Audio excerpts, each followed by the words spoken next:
झांबरे उमगाव परिसरात हत्तीकडून धुमाकूळ। तालुक्याच्या पश्चिम भागातील उमगाव झांबरे येथील शिवारात हत्ती व हत्तीच्या पिल्ल्याकडून ऊस पिकाचे मोठे नुकसान केल्यामुळे शेतकरी आर्थिक संकटात सापडला आहे। ऐन हंगामात हत्तीचे आगमन झाल्याने शेतकऱ्यांमध्ये भीतीचे वातावरण निर्माण झाले असून वन विभागाने या हत्तींना जंगलात कितीही पिळवटून लावले तरी पुन्हा ते अन्नाच्या शोधात शेतकऱ्यांच्या पिकावर ताव मारत असल्याने वन विभागाचे कर्मचारी सुद्धा हतबल झाले आहेत। झांबरे उमगाव येथील शिवारात हत्तीसोबत एक लहान पिल्लू अशा 2 हत्तींनी सुमारे 2 ट्रक ऊस पिकाचे नुकसान केल्याने शेतकरी चिंताग्रस्त झाला आहे। वन विभागाने तातडीने या हत्तींना जंगलात पिटाळून शेतकऱ्यांना दिलासा द्यावा अशी मागणी अजित बांदेकर यांनी केली आहे।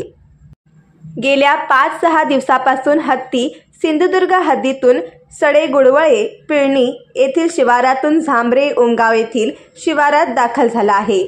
ऐन सुगीच्या हंगामात हत्तीचा कळप दाखल झाल्याने भुईमूग, रताळी, भात, नाचणी, कापणी, मळणीची कामे लांबणीवर पडत आहेत।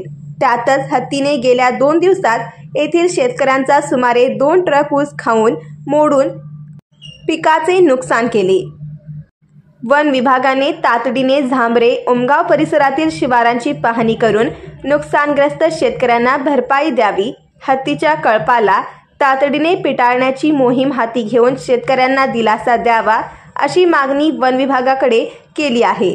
दरम्यान वनपाल कृष्णा डेळेकर, वनरक्षक आकाश मानवतकर, सागर कोळी, मौला मुबारक संधी, वनमजूर गुंडू देवळी, बुधाजी कांबळे, नितीन नाईक, सचिन कांबळे, विक्रम सावंत, अतुल तांबाळकर, निवृत्ती कांबळे, संभाजी गावडे, आकाश गडकरी, वन्यजीव बचाव पथक, सरपंच उमगाव, उपसरपंच उमगाव, पोलीस पाटील उमगाव, ज्ञानेश्वर गावडे आदी समवेत पीक नुकसानीची पाहणी व पंचनामा केला।